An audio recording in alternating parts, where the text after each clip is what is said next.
새벽 4시 도윤당의 주방 불빛이 켜졌습니다. 최도윤은 39이었습니다. 이혼한 지 2년째 어머니와 단둘이 사는 남자였습니다. 손님들은 그를 성공한 빵집 사장님이라고 불렀습니다. 실제로 동네에서 시작한 작은 가게는 이제 프랜차이즈 3호점까지 낸 제법 알려진 브랜드가 되어 있었습니다. 하지만 도윤 자신은 알고 있었습니다. 자신의 마음 한쪽이 아직도 반죽이 덜 된 채로 구워진 빵처럼 허전하다는 것을요. 그날도 도윤은 새벽 작업대 앞에 서 있었습니다. 손은 기계적으로 밀가루 반죽을 치고 있었지만 정신은 어디론가 떠나 있었습니다. 창밖으로는 아직 어둠이 가시지 않은 거리가 보였습니다. 가로등 불빛 아래로 이따금 배달 오토바이가 지나갔고 멀리서 새벽 운동을 나온 사람들의 발소리가 들렸습니다. 이놈아. 등 뒤에서 어머니의 목소리가 들렸습니다. 박금례 65의 어머니는 새벽부터 몰래 일어나 주방까지 내려온 모양이었습니다. 시장 상인 출신답게 투박한 말투였지만 그 속에는 아들을 향한 걱정이 묻어 있었습니다. 또 밤새웠냐? 빵은 매일 만들면 되지만 사람 몸은 한번 망가지면 다시 못 만든다. 도윤은 반죽을 치던 손을 멈추고 어머니를 돌아봤습니다. 어머니의 얼굴에는 깊은 주름이 패여 있었습니다. 재래시장에서 호떡과 찐빵을 팔며 아들을 키운 세월의 흔적이었습니다. 엄마, 왜 안 주무세요? 제가 곧 올라갈게요. 올라간다고 자기는 하냐? 빵 반죽만 쳐다보고 앉아있잖아. 어머니는 아들 옆에 앉았습니다. 한참을 말없이 앉아있던 어머니가 조용히 말을 이었습니다. 도윤아, 빵은 다시 만들면 되지만 사람은 아니더라. 이제 내 인생도 다시 만들어라. 너 아직 젊다. 도윤은 대답하지 못했습니다. 어머니의 말이 틀리지 않다는 걸 알았지만 그렇다고 쉽게 고개를 끄덕일 수도 없었습니다. 2년이 지났어도 가슴 한쪽은 여전히 무언가에 찢겨 있는 것 같았습니다. 어머니가 자리에서 일어났습니다. 그래도 니는 잘했다. 법대로 했고 품위도 지켰다. 엄마가 자랑스럽다. 그 말을 남기고 어머니는 계단을 올라갔습니다. 도윤은 다시 혼자가 되었습니다. 작업대 위에 놓인 휴대폰이 진동했습니다. 새벽 4시 반에 누가 연락을 한 걸까? 화면을 보니 고등학교 동창이자 산부인과 의사인 윤태성이었습니다. 야, 오늘 우리 병원에 또 그 사람 왔다. 애는 많이 컸더라. 도윤의 손이 떨렸습니다. 그 사람, 한때 아내였던 여자, 한지은, 그리고 도윤의 피가 섞이지 않은 아이. 메시지를 한참 들여다보던 도윤은 결국 대화창을 삭제했습니다. 알고 싶지 않았습니다. 더 이상 그들의 삶에 대해 알고 싶지 않았습니다. 하지만 손가락으로 메시지를 지운다고 해서 기억까지 지워지는 건 아니었습니다. 도윤의 머릿속에는 이미 과거가 밀려들어오고 있었습니다. 모든 것은 7년 전으로 거슬러 올라갔습니다. 도윤은 32이었고 인천 재래시장 근처에서 간문을 연 도윤당의 주인이었습니다. 고등학교만 졸업하고 새벽 제빵 공장에서 시작해 10년 넘게 악착같이 돈을 모아낸 가게였습니다. 도윤에게는 한 가지 소망이 있었습니다. 바로 나를 꼭 닮은 아이를 갖는 것이었습니다. 그 소망의 뿌리는 어린 시절로 거슬러 올라갔습니다. 도윤이 초등학교 2학년 때 아버지는 다른 여자를 따라 집을 나갔습니다. 시장에서 호떡을 굽던 어머니의 손이 그날따라 심하게 떨렸던 게 기억났습니다. 어머니는 울지 않으려고 애썼지만 호떡 반죽에 눈물이 떨어지는 걸 어린 도윤은 보았습니다. 그날 이후 도윤은 배신이라는 단어를 평생 잊지 못했습니다. 그리고 다짐했습니다. 나는 절대 거짓을 섞지 않고 살겠다고. 내 아이만큼은 절대 거짓 없이 정직하게 키우겠다고. 그런 도윤에게 한지은이 나타난 것은 빵집을 연 지 1년쯤 지났을 때였습니다. 구청에서 주최한 재래시장 활성화 행사였습니다. 담당 공무원으로 나온 지은은 까다로운 시장 상인들 사이에서도 웃음을 잃지 않았습니다. 성실하고 단정한 인상이었습니다. 빵집 사장님이시죠? 오늘 행사 협조해 주셔서 감사합니다. 아닙니다. 저야말로 이런 행사 덕분에 가게 알릴 기회가 되어서요. 그렇게 시작된 인연은 자연스럽게 연애로 그리고 결혼으로 이어졌습니다. 도윤의 어머니는 지은을 보자마자 마음에 들어 했습니다. 공무원에 성실하고 얼굴도 곱네. 우리 아들이 복받았다. 하지만 지은의 집안 분위기는 조금 달랐습니다. 퇴직 공무원인 지은의 아버지는 겉으로는 축하했지만 도윤과 단둘이 있을 때 이런 말을 했습니다. 사위, 빵집도 좋지만 앞으로 더 크게 키워야지. 요즘 세상에 작은 가게 하나로는 좀 그렇잖아. 도윤은 그 말을 대수롭지 않게 여겼습니다. 장인어른의 걱정이려니 생각했습니다. 결혼 1년 차 지은이 말했습니다. 여보, 나도 도윤 씨 닮은 아들 하나 있으면 소원이 없겠어요. 도윤의 가슴이 뛰었습니다. 평생의 소망이 이루어질 것 같았습니다. 그럼 우리 제대로 준비해보자. 내 고등학교 동창이 산부인과 의사거든. 그 친구한테 한번 검진 받아보자. 윤태성, 의대를 나와 지금은 대형 산부인과 병원 과장이 된 친구였습니다. 말은 느렸지만 사실은 누구보다 똑 부러지는 사람이었습니다. 우리 처음 검진 좀 부탁해. 그래, 걱정 마. 요즘은 다들 잘 되더라. 그렇게 도윤과 지은의 아이 계획이 시작되었습니다. 그때는 몰랐습니다. 그 계획이 어떤 결말로 이어질지, 그리고 자신의 인생이 얼마나 철저히 무너질 수 있는지. 도윤은 새벽 주방에 앉아 과거를 떠올리며 손으로 얼굴을 감쌌습니다. 반죽은 이미 차갑게 식어 있었습니다. 결혼식은 봄에 올렸습니다. 도윤당 2층 작은 홀을 빌려서 소박하게 치렀습니다. 화려하지는 않았지만 시장 상인들과 동네 단골 손님들이 모두 축하해 주었습니다. 어머니 박금내는 그날 처음으로 한복을 차려입고 아들의 결혼식을 지켜봤습니다. 우리 도윤이가 장가를 가네. 어머니는 몇 번이고 눈물을 닦았습니다. 아버지 없이 키운 아들이 이렇게 제 앞가림을 하는 모습이 기특하고도 또 한편으로는 짠했던 모양입니다. 지은의 부모님도 왔습니다. 아버지는 퇴직 공무원답게 단정한 양복을 입고 있었고 어머니는 조용히 웃으며 주변을 살폈습니다. 하지만 도윤은 느꼈습니다. 그들의 시선이 가끔 빵집 규모를, 하객들의 옷차림을, 식장의 소박함을 훑어보고 있다는 것을요. 피로연이 끝나고 친척들이 모인 자리에서 지은의 큰언니가 농담처럼 말했습니다. 그래도 사위가 의사나 변호사였으면 엄마가 더 좋아하셨을 텐데. 뭐, 빵집도 요즘 잘 되면 대박이니까. 웃으며 한 말이었지만 도윤의 귓가에는 오래 남았습니다. 하지만 도윤은 개의치 않으려 했습니다. 중요한 건 지은과의 믿음이었고 앞으로 함께 만들어갈 가정이었습니다. 신혼집은 빵집 근처 작은 빌라 전세로 구했습니다. 도윤은 새벽에 가게로 나가고 지은은 아침 일찍 구청으로 출근했습니다. 둘 다 바빴지만 행복했습니다.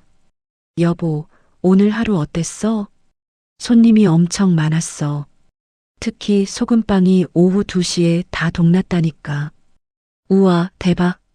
우리 남편 최고야. 그렇게 1년이 흘렀습니다. 그리고 그해 가을, 지은이 먼저 말을 꺼냈습니다. 여보, 우리 이제 아기 계획 세워볼까? 도윤의 가슴이 두근거렸습니다. 평생 바라던 순간이었습니다. 정말? 나도 그 생각하고 있었어. 나도 도윤 씨 닮은 아들 하나 있으면 소원이 없겠어요. 착하고 성실하게. 지은은 웃으며 도윤의 손을 잡았습니다. 도윤은 그 손을 꽉 쥐었습니다. 우리 제대로 준비하자. 건강검진부터 받고. 그래요. 당신 고등학교 친구가 산부인과 의사라며? 그분한테 한번 가보자. 다음 주 둘은 윤태성이 근무하는 산부인과를 찾았습니다. 태성은 여전히 말이 느렸지만 검진은 꼼꼼하게 진행했습니다. 일단 기본 검사부터 해보고 결과 나오면 다시 오세요. 일주일 후 결과가 나왔습니다. 둘 다 큰 문제는 없어요. 다만 확률이 조금 낮은 편이긴 해요.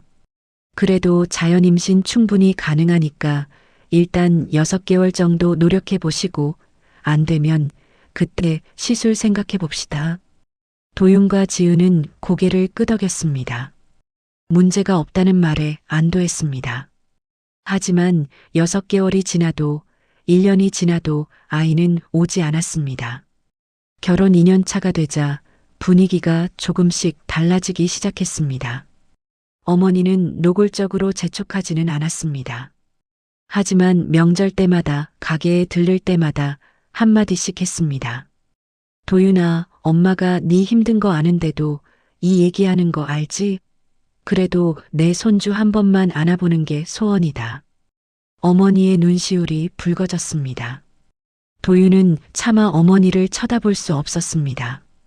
지은의 집안은 조금 더 복잡했습니다. 애 없어도 둘이 잘 살면 되지, 뭐. 겉으로는 이렇게 말했지만 사석에서는 달랐습니다. 지은의 언니가 조카를 데리고 올 때마다 지은의 어머니는 손자를 안고 넋을 잃은 듯 바라봤습니다. 큰딸 덕에 엄마가 손주 복은 누리네. 그리고 지은을 힐끗 쳐다봤습니다. 말하지 않아도 알 수 있었습니다. 너도 빨리 나아야지. 지은의 얼굴은 점점 굳어갔습니다. 결국 둘은 다시 병원을 찾았습니다. 이제 시술을 시작해 볼까요? 태성의 말에 지은이 고개를 끄덕였습니다. 하지만 그 얼굴에는 두려움이 가득했습니다. 시술은 생각보다 고통스러웠습니다. 배란 유도 주사를 맞는 날이면 지은은 출근 전 새벽에 병원에 다녀와야 했습니다. 호르몬 부작용으로 몸이 붓고 감정 기복도 심해졌습니다. 여보, 괜찮아? 오늘 쉬어. 괜찮아요. 출근해야죠. 지은은 화장으로 피곤한 얼굴을 감추고 구청으로 나갔습니다.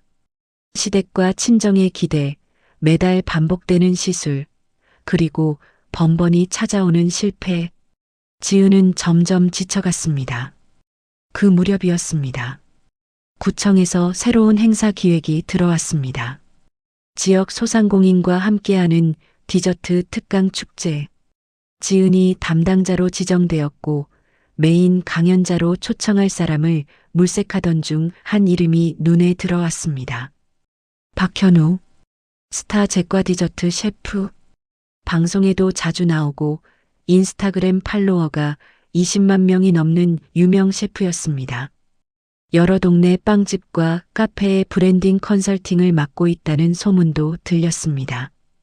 지은은 행사 기획안에 그의 이름을 올렸고 상부에서 승인이 떨어졌습니다. 박현우 셰프 섭외 성공했습니다. 동료들이 지은을 축하했습니다. 지은도 뿌듯했습니다. 오랜만에 느끼는 성취감이었습니다. 행사 당일 박현우가 도착했습니다. 생각보다 젊고 세련된 인상이었습니다. 말투는 부드러웠고 웃는 얼굴은 친근했습니다. 한지은 주무관님이시죠? 오늘 행사 기획 자료 미리 받았는데 정말 꼼꼼하시더라고요. 감사합니다. 오늘 강연 잘 부탁드립니다. 강연은 성공적이었습니다. 소상공인들은 박현우의 이야기에 빠져들었고 행사 후 만족도 조사에서도 높은 점수가 나왔습니다. 행사가 끝나고 박현우가 지은에게 다가왔습니다. 주무관님, 정산이랑 행사 마무리는 어떻게 하면 되죠? 아, 제가 나중에 공문으로 보내드릴게요. 그럼 연락처 좀 주시겠어요? 혹시 제가 다른 행사에서도 도움드릴 일이 있을 것 같아서요. 지은은 명함을 건넸습니다. 그날 저녁 도윤은 집에 돌아온 지은에게 물었습니다. 오늘 행사 어땠어? 성공적이었어요. 박현우 셰프라고 되게 유명한 분이 오셨는데 강연도 잘하시더라고요. 오, 그 사람 나도 들어봤다. TV에서 본 것 같은데? 응, 방송도 자주 나와. 그런데 여보, 지은이 잠시 말을 멈췄다가 이어 말했습니다. 그분이 우리 가게도 한번 컨설팅 받아보는 게 어떻겠냐고 하시던데. 지금 프랜차이즈 준비하는 빵집들 많이 도와주신대. 도윤은 조금 놀랐습니다. 우리 가게를? 벌써 그런 얘기까지 나왔어?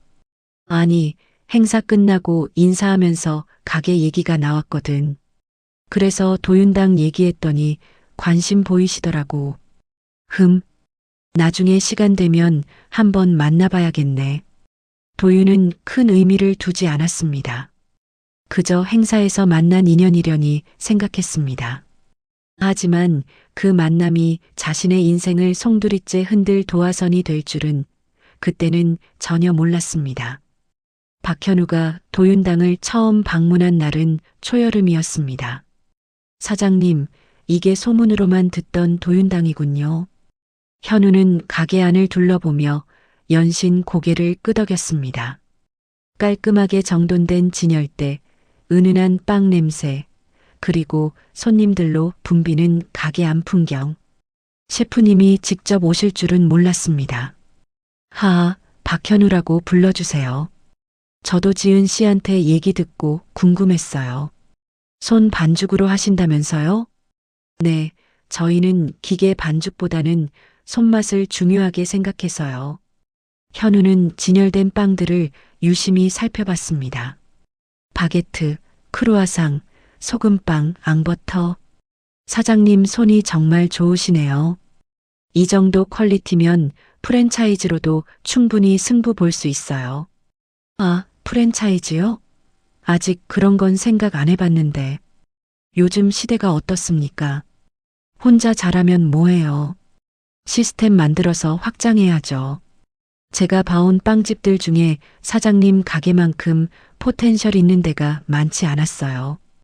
현우의 말은 달콤했습니다. 도윤은 그 말이 싫지 않았습니다. 사실 최근 몇몇 사업가들이 프랜차이즈 제안을 해온 적이 있었습니다. 하지만 도윤은 신중했습니다. 무리하게 키웠다가 망하는 가게들을 많이 봐왔기 때문입니다.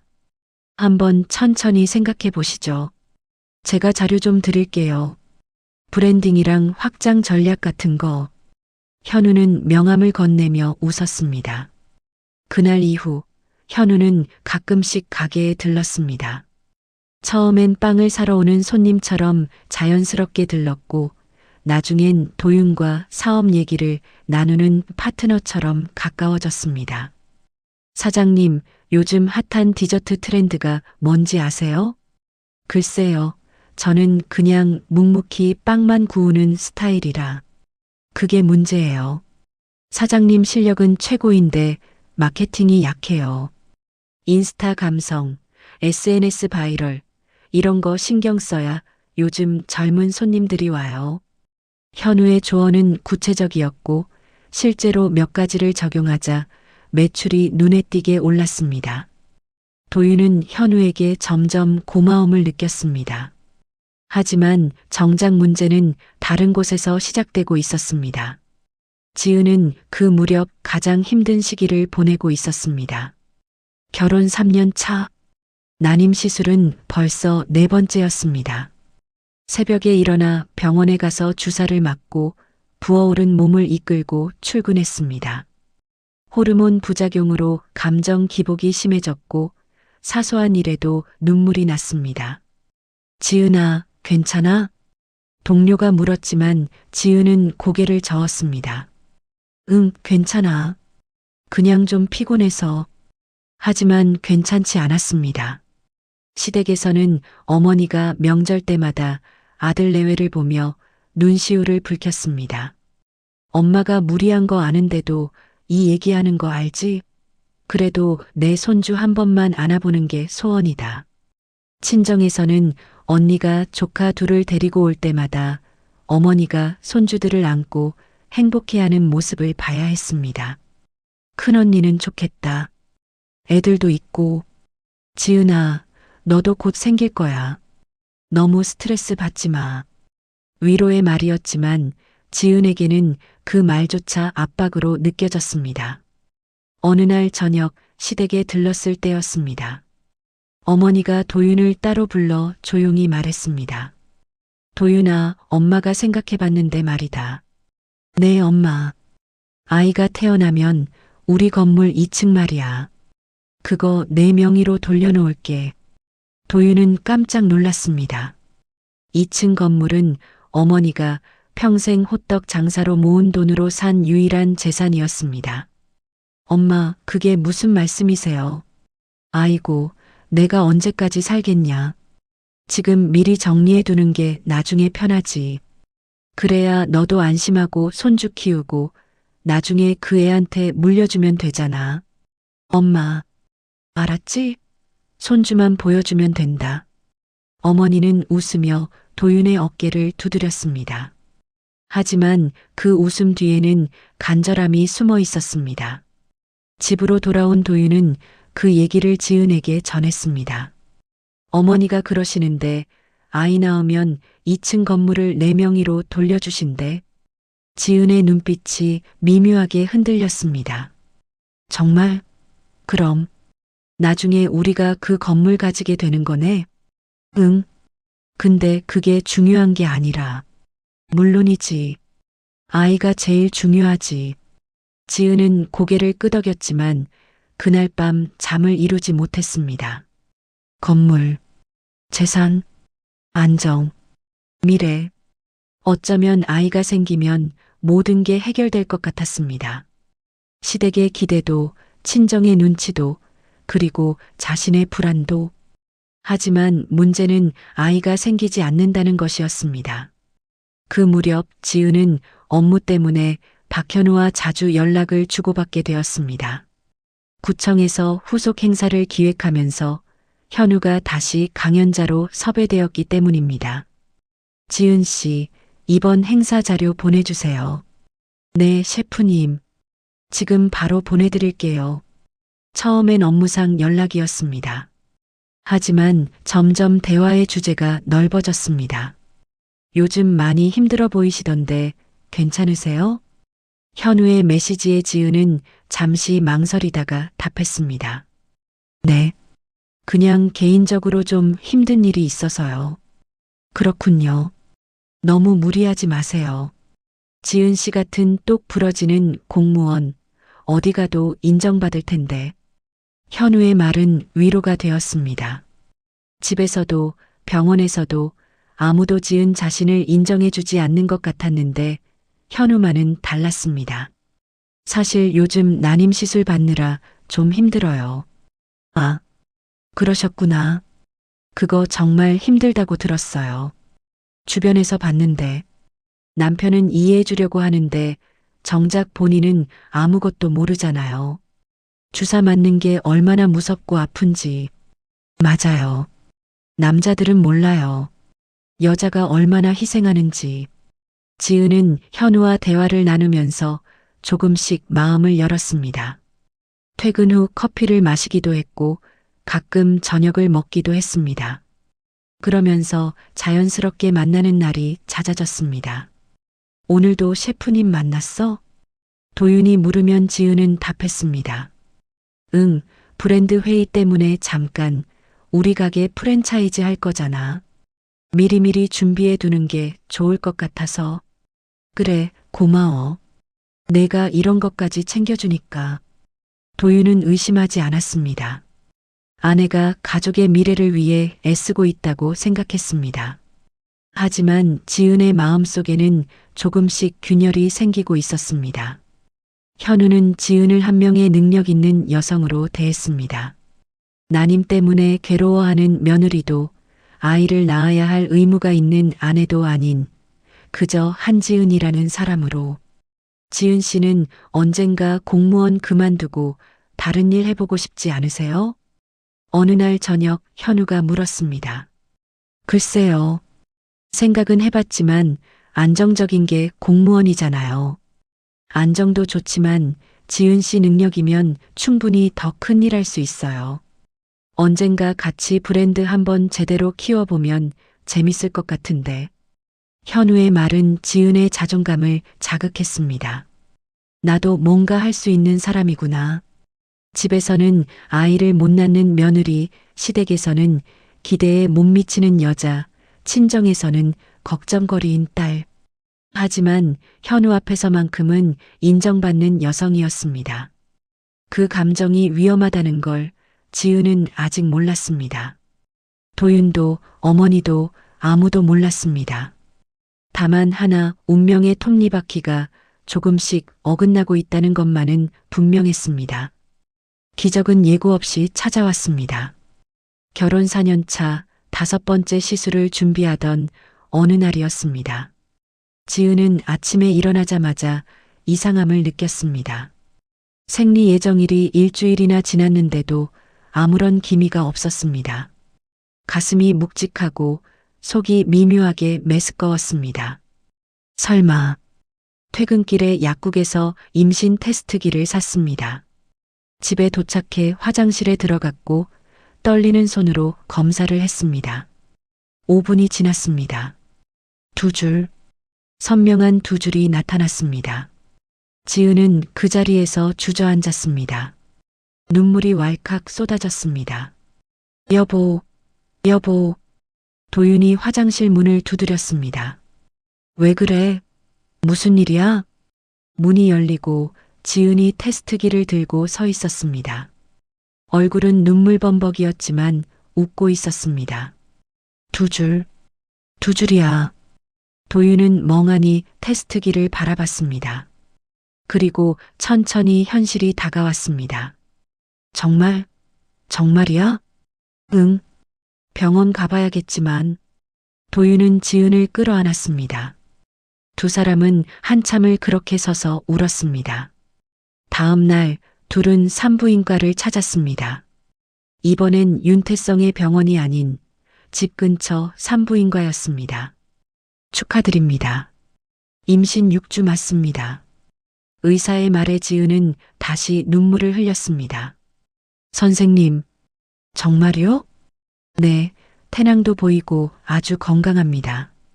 2주 후에 다시 오셔서 심박동 확인하시면 됩니다. 집으로 돌아오는 길, 도윤은 지은의 손을 꽉 잡았습니다. 고생했어. 정말 고생 많았어. 나도 믿기지가 않아. 시술 직전에 자연 임신이 되다니. 우리 아기가 우릴 불쌍하게 본 거야. 두 사람은 웃었습니다. 그렇게 오랜만에 마음 편히 웃었습니다. 소식은 빠르게 퍼졌습니다. 어머니는 전화를 받자마자 울음을 터뜨렸습니다. 정말이냐? 우리 손주가 오는 거냐? 네, 엄마. 6주래요. 아이고, 얘야. 엄마가 얼마나 기다렸는지 아냐? 지은이한테 고맙다고 해라. 우리 며느리 정말 고생했다고. 그날 저녁 시댁에 모였습니다. 어머니는 지은의 손을 꽉 잡고 눈물을 흘렸습니다. 지은아, 내가 내 평생 소원 들어주는구나. 어머니, 너 힘들었지? 엄마가 다 알아. 주사 맞고 약 먹고 이제 됐다. 이제 건강하게만 나아라. 어머니는 도윤을 불렀습니다. 도윤아, 엄마가 전에 한 얘기 기억하지? 네, 건물 말씀이시죠? 그래. 아이 태어나면 2층 건물 내 명의로 돌려놓을 거다. 법무사 알아봐라. 엄마, 그건 나중에 천천히. 아니다. 지금 해야 된다. 내가 언제 어떻게 될지 모르잖아. 미리미리 정리해두는 게 속 편하다. 어머니의 목소리는 단호했습니다. 지은은 옆에서 그 대화를 듣고 있었습니다. 친정에도 소식을 전했습니다. 어머니, 저 임신했어요. 정말? 우리 딸 축하한다. 전화기 너머로 어머니의 기쁜 목소리가 들렸습니다. 언니한테도 얘기했어? 아직요. 빨리 얘기해. 언니도 좋아할 거야. 하지만 언니에게 전화했을 때 반응은 조금 달랐습니다. 오, 축하해. 드디어 됐네. 기쁜 듯 했지만 어딘가 형식적이었습니다. 애 낳으면 힘들 텐데 준비 잘해. 요즘 애 키우는 거 보통 일 아니야. 전화를 끊고 나서 지은은 미묘한 감정을 느꼈습니다. 하지만 곧 고개를 저었습니다. 중요한 건 아이였습니다. 임신 소식이 알려지면서 지은과 박현우의 만남은 더 잦아졌습니다. 지은 씨, 축하해요. 정말 잘 됐네요. 현우는 진심으로 축하했습니다. 고맙습니다. 그동안 힘들었는데, 이제 좀 마음 편하시겠어요. 네. 그런데 셰프님, 브랜드 회의는 계속 해야 하잖아요. 제가 임신했다고 손 놓을 수는 없고, 당연하죠. 오히려 지금이 중요한 시기예요. 아이 낳고 나서도 지은 씨 가정이 안정적으로 살려면 지금 미리 준비해야죠. 현우의 말은 합리적으로 들렸습니다. 도윤도 그렇게 생각했습니다. 임신했으니까 무리하지 마. 알아요. 근데 회의는 좀 해야죠. 나중을 위해서라도. 도윤은 고개를 끄덕였습니다. 아내가 가족의 미래를 위해 애쓴다고 생각했습니다. 하지만 지은과 현우의 관계는 단순한 업무 파트너를 넘어서고 있었습니다. 임신 3개월쯤 지은은 현우와 저녁을 먹다가 문득 말했습니다. 요즘 시댁에서 건물명의 이전 얘기를 하세요. 건물이요? 네. 시어머니가 가지고 계신 2층 건물이 있는데 아이 낳으면 남편 명의로 돌려주신대요. 현우의 눈빛이 미묘하게 변했습니다. 그 건물이 어디 있는데요? 도윤당 2층이요. 1층은 가게고 2층은 임대 주고 있어요. 아, 그럼 꽤 가치가 있겠는데요? 그 상권이면. 그렇죠. 시어머니 평생 재산이시래요. 현우는 잠시 생각에 잠겼습니다. 지은 씨, 그럼 더욱 브랜드 확장을 제대로 준비해야겠네요. 무슨 말씀이세요?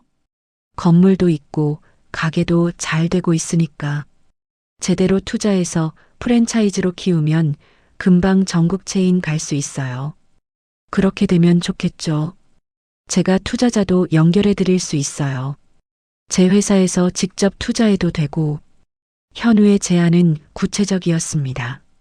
지은은 그 말에 조금씩 끌렸습니다. 그래, 아이도 생겼고 건물도 생기면 우리 가족이 정말 안정될 수 있어.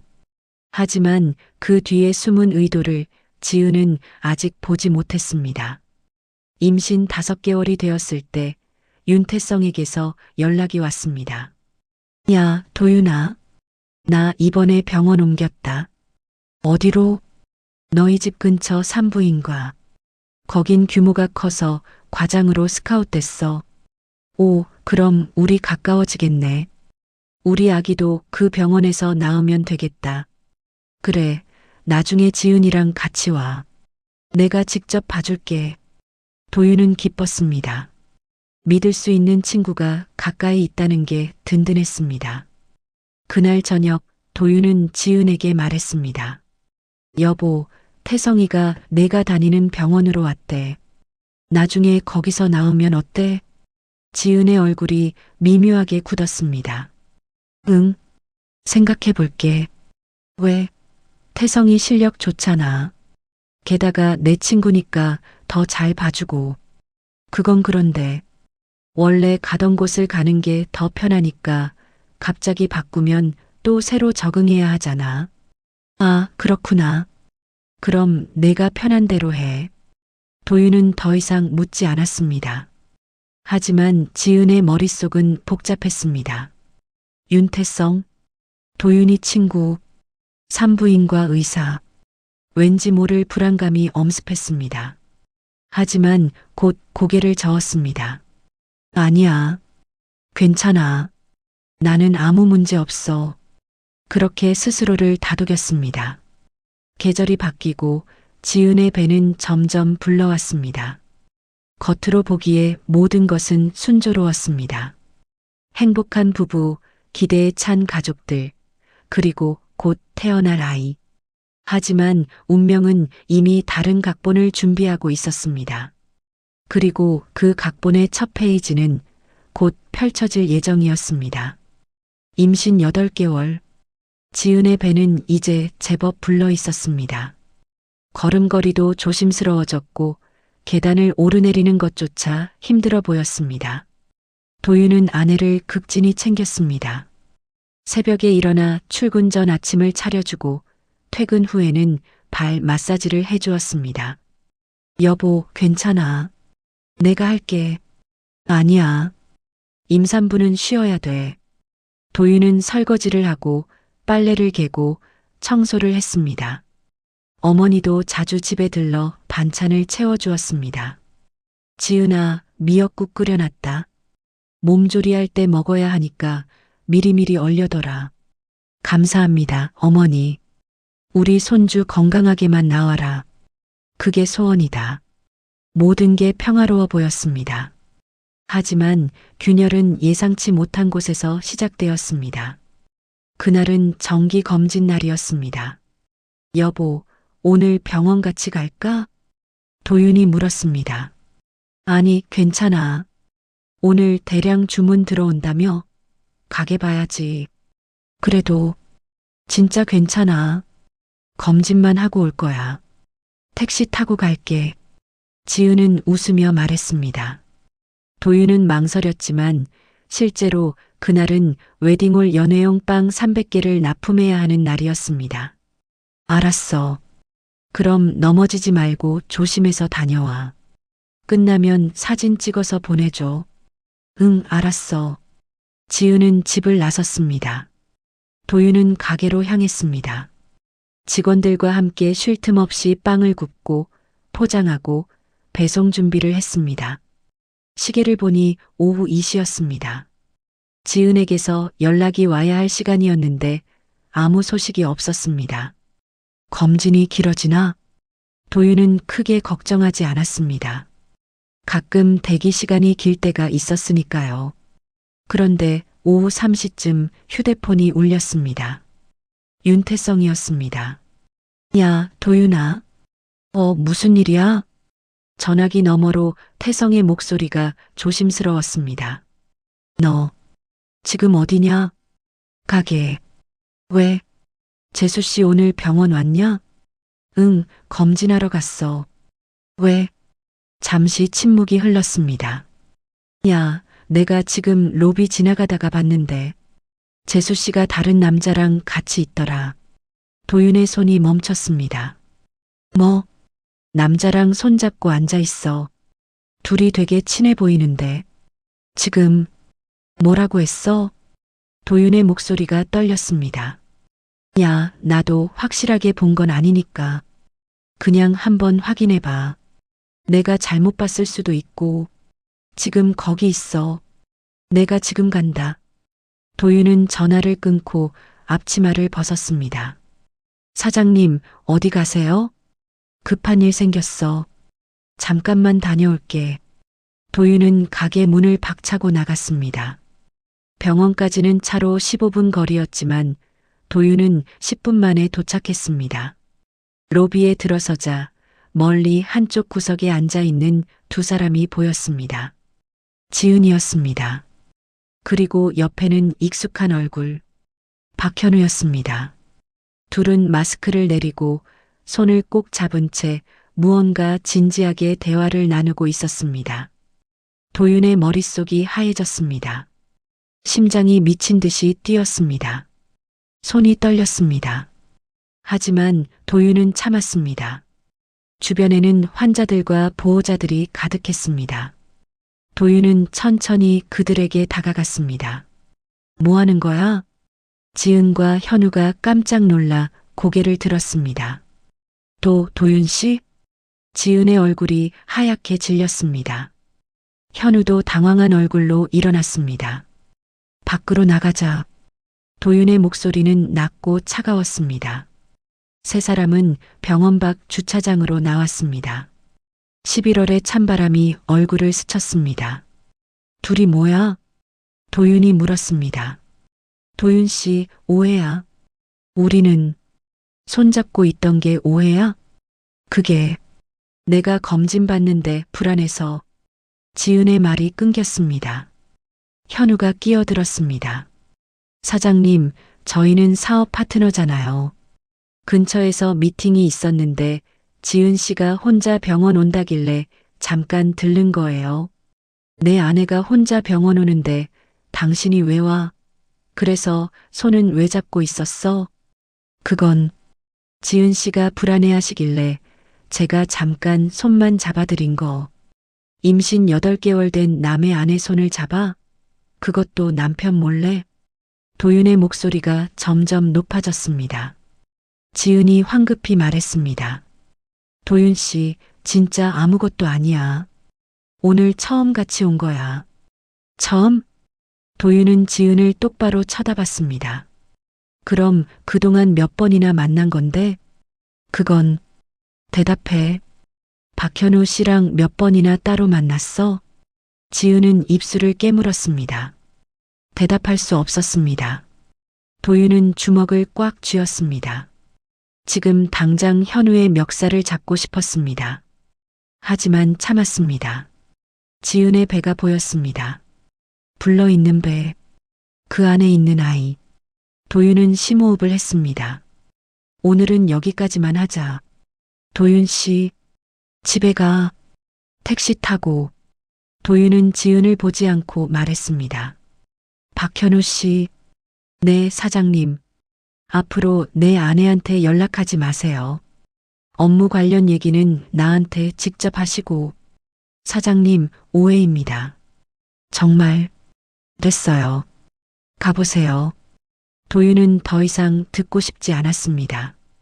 현우는 난처한 표정으로 지은을 한번 쳐다보고는 주차장을 빠져나갔습니다. 도윤과 지은, 둘만 남았습니다. 도윤 씨, 진짜 아무것도 아니야. 나는 집에 가서 얘기하자. 지금은 아니야. 도윤은 차 키를 꺼냈습니다. 타. 집으로 가는 동안 차 안은 침묵으로 가득했습니다. 지은은 몇 번이고 입을 열려다 닫았습니다. 도윤은 아무 말도 하지 않았습니다. 다만 핸들을 잡은 손의 핏줄이 붉어져 있었습니다. 집에 도착했습니다. 들어가. 지은이 먼저 들어가고 도윤이 뒤따라 들어갔습니다. 문이 닫혔습니다. 설명해봐. 도윤이 말했습니다. 지은은 소파에 앉아 고개를 숙였습니다. 미안해. 내가 잘못했어. 뭘 잘못했는데? 말 안 하고 현우 씨를 자주 만난 거. 자주 만났다는 건 인정하는 거네. 지은은 대답하지 못했습니다. 왜 만났어? 사업 얘기는 나한테 하면 되잖아. 왜 너랑 박현우가 둘이 따로 만나야 해?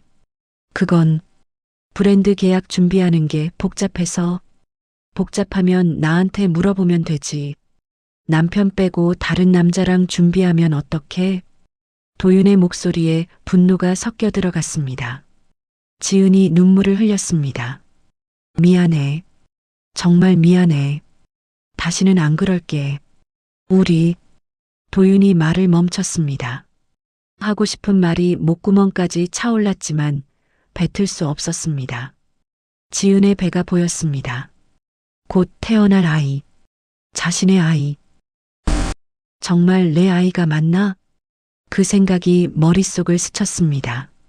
도윤은 고개를 저었습니다. 아니야. 말도 안 돼. 지은이가 그럴 리 없어. 하지만 의심의 씨앗은 이미 뿌려졌습니다. 오늘은 그냥 쉬어. 나도 정리 좀 하고. 도윤은 방을 나와 거실 소파에 앉았습니다. 밤새도록 잠을 이룰 수 없었습니다. 머릿속에는 병원 로비에서 손을 잡고 있던 두 사람의 모습이 계속 떠올랐습니다. 그리고 한 가지 생각이 머릿속을 떠나지 않았습니다. 만약 저 아이가 내 아이가 아니라면? 도윤은 손으로 얼굴을 감쌌습니다. 아침 해가 떠올랐지만 도윤의 세계는 여전히 어두웠습니다. 그날 이후 집안에는 보이지 않는 벽이 생겼습니다. 도윤은 여전히 지은을 챙겼습니다. 아침을 차려주고 출근할 때 조심하라고 말했습니다. 하지만 예전처럼 따뜻하지 않았습니다. 기계적이고 의무적인 느낌이었습니다. 지은도 느꼈습니다. 남편의 시선이 예전과 달라졌다는 것을, 자신을 볼 때마다 무언가를 확인하려는 듯한 의심의 눈빛. 도윤 씨, 응, 나 정말 아무것도 아니었어. 믿어줘. 알아. 하지만 도윤의 대답에는 온기가 없었습니다. 지은은 몇 번이고 사과했습니다. 내가 잘못 생각했어. 앞으로는 현우 씨 안 만날게. 연락도 끊을게. 그래. 도윤 씨, 나 진짜 알았다고. 이제 그만하고 쉬어. 몸 상하면 안 되잖아. 도윤은 더 이상 대화하고 싶지 않았습니다. 밤이 되면 도윤은 거실 소파에서 잤습니다. 배 부르니까 혼자 자는 게 편할 거야. 겉으로는 그렇게 말했지만 실제로는 지은과 같은 침대에 누울 수 없었습니다. 옆에 누우면 머릿속에 병원 로비의 그 장면이 계속 떠올랐습니다. 가게에서도 도윤은 달라졌습니다. 새벽부터 나와 혼자 반죽을 치고 오븐 앞에서 멍하니 서 있는 시간이 많아졌습니다. 사장님, 괜찮으세요? 직원이 물었지만 도윤은 고개만 끄덕였습니다. 응, 괜찮아. 하지만 괜찮지 않았습니다. 도윤의 머릿속에는 하나의 생각이 계속 맴돌았습니다. 만약 그 아이가 내 아이가 아니라면? 처음에는 말도 안 되는 생각이라고 지워버리려 했습니다. 하지만 시간이 지날수록 그 생각은 점점 커져갔습니다. 임신 6주 판정을 받았을 때 그 전까지 지은과 현우는 얼마나 자주 만났을까. 브랜드 회의라는 명목으로 퇴근 후에 만났다던 그 시간들. 혼자 병원 간다면서도 박현우를 불렀던 오늘. 손을 잡고 있던 그 친밀한 모습. 퍼즐 조각들이 맞춰지는 것 같았습니다. 도윤은 손으로 얼굴을 감쌌습니다. 아니야. 지은이를 믿어야 해. 그래도 아내인데. 하지만 아버지의 기억이 떠올랐습니다. 초등학교 2학년 아버지가 다른 여자를 따라 집을 나간 날. 어머니가 호떡 반죽에 눈물을 떨어뜨리던 모습. 도윤아, 세상에 사람만큼 믿을 수 없는 게 없다. 그날 어머니가 했던 말이 귓가에 맴돌았습니다. 일주일이 지났습니다. 도윤은 결심했습니다. 새벽 가게에서 혼자 있을 때 휴대폰을 꺼내 윤태성에게 전화했습니다. 태성아. 도윤아. 무슨 일이야? 나 물어볼 게 있어. 뭔데? 도윤은 한참을 망설이다가 입을 열었습니다. DNA 검사. 어떻게 하는 거야? 전화기 너머로 침묵이 흘렀습니다. 야, 너 설마. 나 미치겠어. 계속 이 생각밖에 안 나. 야, 진짜 확신 없으면 그런 검사하는 거 아니야. 나중에 아니면 어떡하려고. 그래도 나는 알아야겠어. 이대로는 못 살아. 태성은 한숨을 쉬었습니다. 알겠어. 근데 도윤아, 신중하게 생각해. 검사 결과가 내가 원하는 대로 안 나올 수도 있어. 알아. 그래도 해야 돼. 출산 후에 하는 게 제일 정확해. 택배용 키트도 있긴 한데 그건 아기 태어나고 나서 채취해야 해. 그럼 애 낳고 나서 할게. 너 혼자 할 수 있겠어? 응. 지은이 모르게 해야 하니까. 알았어. 근데 도윤아. 응? 내가 힘든 건 알지만 최소한 증거는 가지고 움직여라. 애가 너 아이일 수도 있으니까.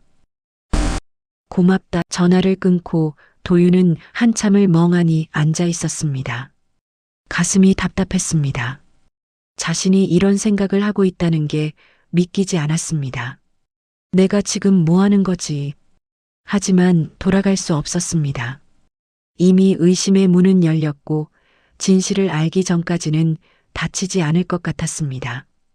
한편 지은도 힘든 시간을 보내고 있었습니다. 도윤의 차가운 태도, 의심의 눈빛, 모든 게 두려웠습니다. 지은은 박현우에게 연락했습니다. 셰프님, 저희 그만 만나는 게 좋을 것 같아요. 왜요? 사장님한테 걸렸어요? 네. 지난번 병원에서. 아, 그래서 요즘 연락이 없었구나. 사장님이 뭐라고 하시던가요? 저한테는 별 말씀 없으셨는데 분위기가 이상해요. 절 의심하는 것 같아요. 전화기 너머로 현우의 한숨소리가 들렸습니다. 지은 씨, 우리 아무것도 안 했잖아요. 떳떳하면 되죠. 그리고 지금 브랜드 계약 거의 다 준비됐는데 여기서 손 놓으면 아깝지 않아요? 지은은 머뭇거렸습니다. 사실 그동안 현우와 준비한 계약서들이 있었습니다. 프랜차이즈 확장 계획, 투자 유치 방안, 그리고 건물을 담보로 한 대출 계획까지. 셰프님, 그 계약서들 아직 남편한테 보여주면 안 될까요? 왜요? 완성되면 보여드리면 되죠. 그게 요즘 남편이 저한테 그런 얘기 꺼내기 힘들 것 같아서요. 그럼 제가 직접 사장님한테 연락드릴까요? 아니요. 그러시면 더 안 좋아하실 것 같아요. 그럼 어쩌자는 거예요? 현우의 목소리에 약간의 짜증이 섞였습니다.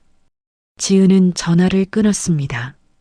혼자 소파에 앉아 배를 쓰다듬었습니다. 내가 뭘 하고 있는 거지? 지은도 자신이 무엇을 원하는지 혼란스러웠습니다. 처음엔 정말 가족의 미래를 위해서였습니다. 브랜드를 키우고 가게를 확장하고 안정적인 삶을 만들고 싶었습니다.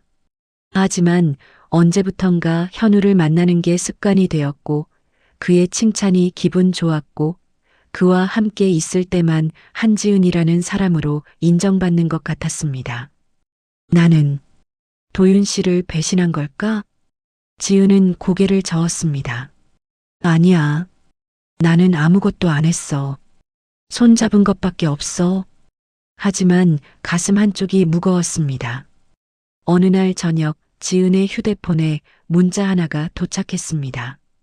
박현우였습니다. 지은 씨, 계약서 초안 완성했어요. 첨부 파일 확인해 보세요. 건물명의 관련 부분도 넣어뒀습니다. 지은은 파일을 열어봤습니다. 프랜차이즈 확장 및 브랜드 투자 계약서. 내용을 쭉 읽어 내려가던 지은의 손이 멈췄습니다. 건물 2층 임대권을 담보로 하여 상표권 일부를 투자사 박현우 컨설팅로 이전. 지은의 얼굴이 굳었습니다. 이게 뭐지? 계약서는 생각보다 훨씬 복잡했고 도윤당의 상표권과 건물까지 묶이는 구조였습니다. 지은은 급하게 현우에게 전화했습니다. 셰프님, 이 계약서 너무 복잡한 것 같은데요. 복잡해 보여도 다 표준 계약서예요. 요즘 프랜차이즈 투자 받으려면 이 정도는 당연하죠. 근데 건물까지 담보로 잡히는 건가요? 담보라기보다는 안전장치예요. 투자금 회수를 위한. 걱정 마세요. 사업 잘 되면 아무 문제 없어요. 현우의 말은 매끄러웠습니다. 지은은 휴대폰을 내려놓았습니다. 뭔가 찝찝했지만 정확히 무엇이 문제인지 알 수 없었습니다. 나중에 도윤 씨랑 같이 보고 결정하면 되겠지. 지은은 파일을 저장했습니다. 하지만 그 파일을 도윤에게 보여줄 기회는 오지 않았습니다. 아니, 정확히는 그 기회가 오기 전에 모든 것이 무너졌습니다. 임신 9개월이 되었습니다. 출산 예정일까지 한 달도 남지 않았습니다. 집안의 냉전은 계속되었습니다. 도윤은 여전히 지은을 챙겼지만 마음은 점점 멀어졌습니다. 밤마다 도윤은 거실 소파에 앉아 생각했습니다. 아이가 태어나면 그때 알게 되겠지. 그리고 혼자 중얼거렸습니다. 제발 내 아이이길. 하지만 그 기도 뒤에는 깊은 불안이 숨어 있었습니다. 시간은 흘러갔고 운명의 날은 점점 다가오고 있었습니다. 출산일은 12월 초였습니다. 새벽 3시 지은이 진통을 느끼며 도윤을 깨웠습니다. 도윤 씨, 아파. 병원 가야 할 것 같아. 도윤은 잠에서 깨어 황급히 짐을 챙겼습니다. 미리 준비해둔 가방을 들고 지은을 부축해 차에 태웠습니다. 병원까지 가는 동안 지은은 진통에 신음했습니다. 괜찮아, 조금만 참아. 도윤은 지은의 손을 꽉 잡았습니다. 그 순간만큼은 모든 의심을 내려놓았습니다. 지금은 아내가 아이를 낳는 순간이었으니까요. 병원에 도착하자 의료진이 지은을 분만실로 데려갔습니다. 보호자분은 여기서 기다리세요. 도윤은 분만실 밖 복도에 앉았습니다. 시간이 느리게 흘렀습니다. 1시간, 2시간. 핸드폰으로 어머니에게 연락했습니다. 엄마, 지은이 지금 애 낳고 있어요. 뭐, 지금? 엄마가 지금 간다. 천천히 오세요. 아직 시간 걸릴 것 같아요. 오전 7시 분만실 문이 열렸습니다. 간호사가 나왔습니다. 보호자분? 네. 도윤이 벌떡 일어났습니다. 축하드립니다. 건강한 아들이에요. 도윤의 눈에서 눈물이 흘러내렸습니다. 정말요? 산모는요? 산모도 건강하세요. 잠시 후에 면회 가능합니다. 도윤은 주저앉아 울었습니다. 아들, 자신의 아들, 정말 내 아들일까? 그 생각이 또다시 고개를 들었습니다. 도윤은 고개를 저었습니다. 지금은 아니야. 일단 아이가 무사히 태어난 걸 감사하자. 회복실에서 지은을 만났습니다. 지은은 창백했지만 아이를 품에 안고 있었습니다. 도윤 씨, 우리 아들이야. 도윤은 천천히 다가가 아이를 내려다봤습니다. 작고 빨간 얼굴, 꼭 쥔 주먹, 가늘게 떨리는 속눈썹. 안아봐. 지은이 아이를 건넸습니다. 도윤은 조심스럽게 아이를 안았습니다. 따뜻하고 가벼운 무게, 눈물이 멈추지 않았습니다. 이 아이가 정말 내 아이라면. 어머니가 병원에 도착했습니다. 어디 있어? 내 손주. 어머니는 회복실로 뛰어들어와 아이를 보자마자 눈물을 쏟았습니다. 아이고, 우리 강아지. 이렇게 예쁠 수가. 어머니, 안아보세요. 지은이 말했습니다. 어머니는 떨리는 손으로 아이를 안았습니다. 도윤아, 이 애가 우리 집에 남자가 둘이 됐네. 이제야 엄마 소원 풀렸다. 어머니는 한참을 아이를 안고 울었습니다. 도윤은 그 모습을 보며 가슴이 미어졌습니다. 만약 이 아이가 내 아이가 아니라면 엄마한테 뭐라고 말해야 하지? 생각만으로도 끔찍했습니다. 며칠 후 지은과 아이는 산후조리원으로 옮겼습니다. 도윤은 매일 조리원을 방문했습니다. 아이를 보고 지은을 챙기고 필요한 물건을 가져다 주었습니다. 겉으로는 평범한 남편이자 아버지였습니다. 하지만 도윤의 마음속에는 하나의 계획이 자리 잡고 있었습니다. DNA 검사. 집으로 돌아가기 전 도윤은 아이가 자는 동안 조심스럽게 아이의 입안을 면봉으로 긁었습니다. 뭐해? 지은이 물었습니다. 아, 입안에 뭐 묻은 것 같아서. 그냥 놔둬도 되는데. 괜찮아. 도윤은 면봉을 비닐봉투에 넣어 주머니에 숨겼습니다. 집에 돌아와 자신의 구강 샘플도 채취했습니다. 윤태성이 알려준 택배 키트 업체에 샘플을 보냈습니다. 결과는 일주일 후 이메일로 발송됩니다. 일주일. 도윤에게는 평생 같은 시간이었습니다. 그 일주일 동안 도윤은 평소처럼 생활했습니다. 가게에 나가 빵을 굽고 조리원에 가서 아이를 보고 지은과 대화를 나눴습니다. 하지만 밤이 되면 핸드폰으로 이메일함을 확인했습니다. 아직 안 왔나? 여섯째 날 밤. 도윤은 새벽 2시에 이메일 알림을 받았습니다. DNA 친자 감별 검사 결과 통보. 손이 떨렸습니다. 도윤은 몇 번이고 심호흡을 했습니다. 제발. 이메일을 열었습니다. PDF 파일을 다운로드했습니다. 첫 페이지를 넘겼습니다. 그리고 결과란을 봤습니다. 친자 관계 불일치. 도윤의 손에서 핸드폰이 떨어졌습니다.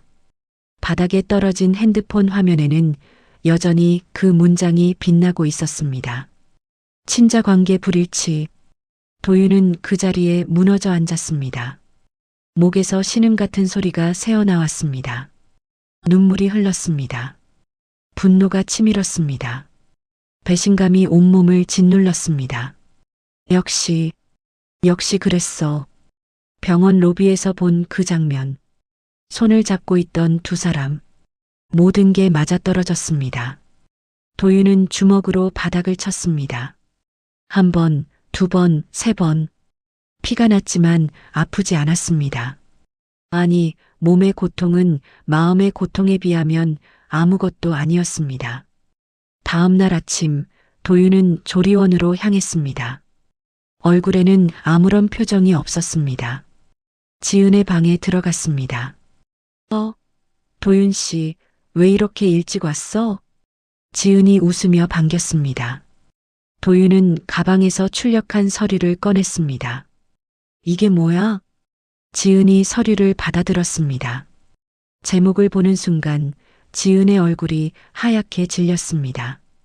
DNA 친자 감별 검사 결과서. 도윤 씨, 이게. 읽어봐.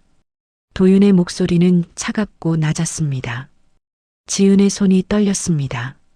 서류를 읽어 내려가던 지은이 바닥에 주저앉았습니다. 이게 아니야. 친자 관계 불일치. 이게 뭐야? 도윤 씨, 잠깐 설명할게. 설명? 뭘 설명해? 저 아이가 내 아이가 아니라는 거 말고 뭘 더 설명해? 도윤의 목소리가 높아졌습니다. 지은은 울음을 터뜨렸습니다. 미안해. 미안하다고? 그게 끝이야? 나도 어쩔 수 없었어. 어쩔 수 없었다고? 도윤은 비웃었습니다. 대체 언제부터야? 언제부터 박현우랑 그랬어? 지은은 고개를 숙인 채 대답했습니다. 임신하기 2달 전쯤. 2달 전? 도윤은 계산했습니다. 그럼 거의 6개월 동안. 왜? 나도 몰랐어. 처음엔 정말 사업 얘기만 했는데. 지은이 떨리는 목소리로 말을 이어갔습니다. 시술이 너무 무서웠어. 매번 실패하고 시댁에서는 압박하고 친정에서도 눈치 주고 나는 그냥 한 명의 사람으로 인정받고 싶었어. 그래서 다른 남자 만났어? 아니야. 처음엔 정말 아니었어. 근데 현우 씨는 나를 사람으로 대해줬어. 며느리도 아니고 아이 낳을 기계도 아니고 그냥 한지은으로. 그래서 잤어? 지은은 고개를 끄덕였습니다. 한 번, 아니 2번. 도윤의 주먹이 떨렸습니다. 시술 미루고 계속 미루던 이유가 그거였어? 박현우를 만나고 있어서? 미안해. 정말 미안해. 그리고 임신했을 때 알았지? 이 아이가 내 아이가 아닐 수도 있다는 거. 지은은 눈물을 흘리며 고개를 끄덕였습니다. 알았어. 근데 나는 차라리 도윤 씨 아이인 척하면 모든 게 해결될 것 같았어. 시댁도 친정도 우리 미래도. 도윤은 허탈하게 웃었습니다. 그래서 9개월 동안 거짓말한 거야? 내 얼굴 보면서, 우리 엄마 얼굴 보면서, 미안해, 미안해. 지은은 계속 사과했지만 도윤에게는 아무 의미가 없었습니다. 그때 도윤은 문득 떠올랐습니다. 지은의 휴대폰에서 본 계약서 초안. 혹시 박현우랑 준비한 계약서 있지? 지은이 놀란 얼굴로 도윤을 봤습니다. 그건 보여줘. 도윤 씨, 지금 당장 보여줘. 지은은 떨리는 손으로 휴대폰을 꺼내 파일을 열었습니다. 도윤은 휴대폰을 빼앗아 계약서를 읽었습니다. 읽으면 읽을수록 얼굴이 굳어갔습니다. 건물 2층을 담보로 대출, 상표권 일부를 투자사로 이전, 도윤당 브랜드의 운영권. 도윤은 믿을 수 없다는 표정으로 지은을 봤습니다. 이게 뭐야? 그건 프랜차이즈 확장을 위해서. 프랜차이즈? 이건 프랜차이즈가 아니라 사기야. 우리 가게를 통째로 넘기는 거잖아. 도윤의 목소리가 복도까지 울렸습니다. 건물은 우리 엄마 평생 재산이야. 그걸 담보로 대출을 받아? 상표권도 넘기고. 현우 씨가 이게 표준 계약이라고. 표준? 이게 표준이야? 도윤은 계약서를 다시 읽었습니다. 그리고 깨달았습니다. 이 모든 게 계획된 것이었다는 것을. 박현우가 지은에게 접근한 것, 브랜드 확장을 미끼로 친밀해진 것, 그리고 아이까지. 이 사람이 처음부터 우리 가게를 노린 거야. 도윤의 목소리는 떨렸습니다. 그리고 너는 그걸 도와준 거고. 아니야. 나는 몰랐어. 나는 정말 우리 가족 미래를 위해서. 미래? 내 아이도 아닌 애를 내 아이인 척하고 우리 가게와 건물까지 넘기려고 한 게 미래야? 도윤은 더 이상 참을 수 없었습니다. 나한테 뭘 한 거야, 한지은? 지은은 대답하지 못했습니다. 그저 바닥에 앉아 울기만 했습니다. 도윤은 방을 나왔습니다. 복도를 걷는데 다리에 힘이 풀렸습니다. 벽에 기대서서 눈을 감았습니다. 내 피 닮은 아이는 없고 평생 지켜온 가게마저 빼앗길 뻔했다. 도윤은 주먹으로 벽을 쳤습니다. 아버지처럼 나도 결국 배신당한 거야. 하지만 도윤은 아버지와 달랐습니다. 도윤은 도망가지 않기로 했습니다. 이제부터는 법대로 정확하게 처리할 것입니다. 도윤의 눈빛이 차갑게 가라앉았습니다. 도윤은 그날로 변호사를 찾았습니다. 제 상황이 이렇습니다. DNA 검사 결과서, 병원 로비 목격 증언, 그리고 박현우와 주고받은 계약서 초안까지. 도윤은 모든 증거를 테이블 위에 펼쳐놓았습니다. 변호사는 서류들을 꼼꼼히 검토했습니다. 승소 가능성 높습니다. 이혼 소송과 위자료 청구, 그리고 상간남에 대한 손해배상 소송 모두 진행 가능합니다. 계약서 초안은 어떻게 되나요? 이건 사기 미수로 볼 수 있습니다. 허위 사실로 재산권을 침해하려 했으니까요. 형사 고소도 가능합니다. 도윤은 고개를 끄덕였습니다. 모두 진행해 주세요. 감정적으로 힘드실 텐데. 괜찮습니다. 저는 법대로 하겠습니다. 도윤의 목소리는 단호했습니다. 일주일 후 지은에게 이혼 소송 서류가 전달되었습니다. 지은은 조리원에서 나와 친정으로 돌아갔지만 친정 부모님도 냉담했습니다. 내가 무슨 짓을 한 거야? 아버지는 분노했고 어머니는 울었습니다. 어쩌려고 이래? 애는 어쩌고? 엄마 미안해요. 미안하다고 되는 게 아니잖아. 남의 아이를 친남편 아이인 것처럼 속이다니. 친정에서도 지은을 받아들이기 힘들어했습니다. 결국 지은은 좁은 원룸을 얻어 아이와 단둘이 살게 되었습니다. 박현우에게도 법적 절차가 진행되었습니다. 상간남 위자료 소송, 그리고 사기 미수 혐의로 고소가 접수되었습니다. 변호사님, 이건 오해입니다. 저는 단지 사업 파트너로 증거가 다 있습니다. 계약서 초안, 문자 메시지, 목격자 진술까지. 박현우의 얼굴이 창백해졌습니다. 소식은 빠르게 퍼졌습니다.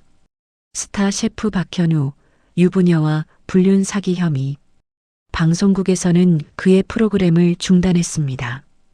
광고 협찬사들은 계약을 해지했습니다. 그리고 과거 제자들과 직원들의 폭로가 이어졌습니다. 쿠킹 수업 중 여성 수강생에게 부적절한 발언을 했습니다. 투자 명목으로 돈을 받고 제대로 된 컨설팅을 하지 않았습니다. 박현우는 업계에서 사실상 매장당했습니다. 인스타그램 팔로워는 하루 만에 절반으로 줄었고 댓글창은 비난으로 가득 찼습니다. 6개월 후 법원 판결이 나왔습니다. 이혼 소송 원고 도윤 승소, 배우자의 부정행위가 명백히 인정됨. 위자료 박현우는 원고에게 3천만 원 지급. 친권 도윤은 생물학적 부친이 아니므로 친권 및 양육권 없음. 박현우 사기 미수건 징역 1년 6개월, 집행유예 3년. 도윤은 법원을 나오며 하늘을 올려다봤습니다.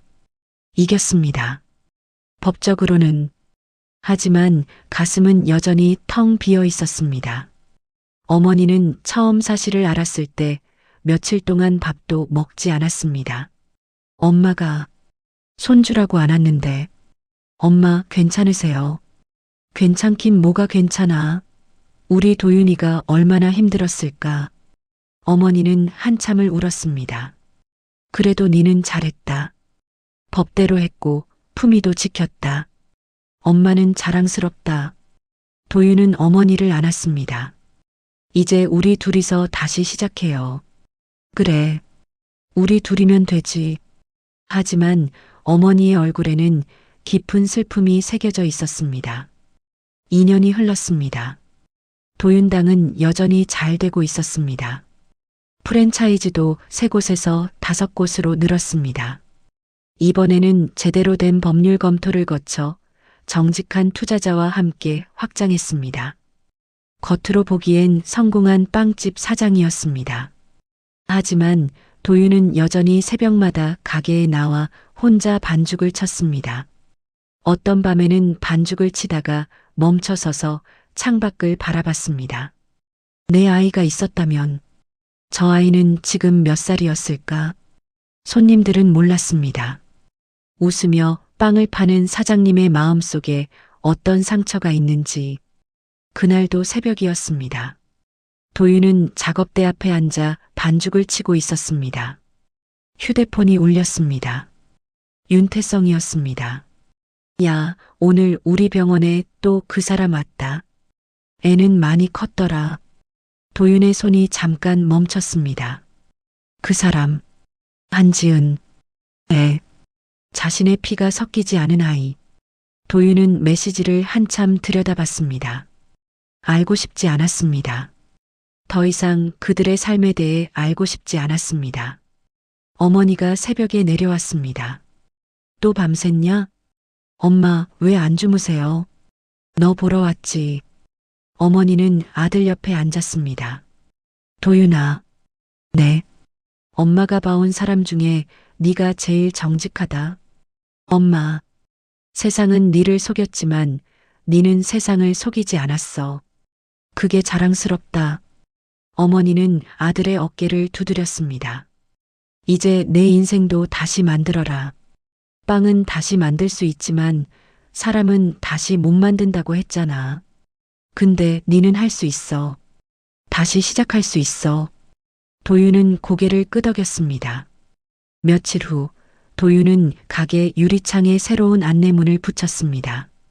매주 토요일 한부모 가정 아이들을 위한 무료 빵 나눔. 손님 한 명이 물었습니다. 사장님, 이런 거 하면 남는 게 있어요? 도윤은 잠시 생각하다가 대답했습니다. 지금 제 손으로 굽는 빵이 누군가한테 작은 힘이 되면 그걸로 남는 장사입니다.